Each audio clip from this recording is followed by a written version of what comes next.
to see what the markets are going to do, but you're also going to want to watch a Chinese IPO coming out on Wednesday called RENN. It's dubbed the Facebook of China, going public at the NYSE under ticker RENN. Shares are going to be priced between $12 and $14, almost a 30% increase, by the way, from the previous 9 to 11 level. Now, the company wants to raise almost $700 million, which would value Renren at $5.1 billion. Keep in mind that Sina's market cap is $8.4 billion, and that's just Twitter. Renren does it all. It's basically Facebook, Groupon, and LinkedIn meets online games, if you can imagine a company that does all that. In its prospectus, Renren says it has 117 million activated users at the end of March, but only 31 million people used the site in March. But as of April 2010, 38.4% of users in China engaged in social networking versus 81.4% in the U.S. That's according to ComScore. And there are 1.3 billion people in China. What do you learn from that? A lot of growth potential for social networking sites like Renren. First quarter net revenue was $20.6 million.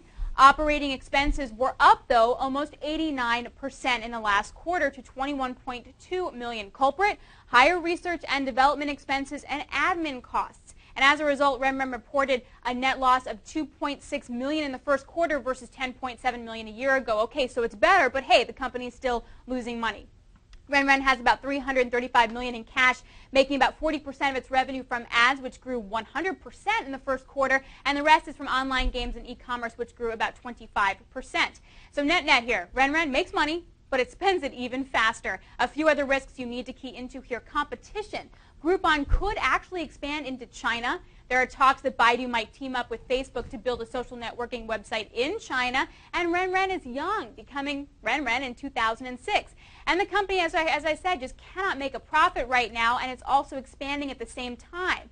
Services means you're going to spend more money up front, and it's already planning to spend about $360 million from its IPO on research and development and sales and marketing. And regulation in China, like I said on Monday, is just really tough and could be a big headwind for the stock. It will be a hotly watched stock and IPO on Wednesday, so fasten your seatbelt there, and we will be right back after this with your trades for today. When the closing bell rings, it's not quite time to run off to happy hour.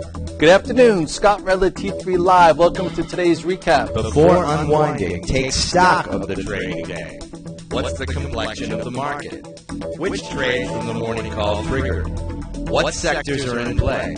And where will the opportunities be tomorrow? Scott Redler covers it all in the T3 Live Daily Recap video. The T3 Live Daily Recap airs every day after the close. As far as these markets are concerned, we got to take off those glasses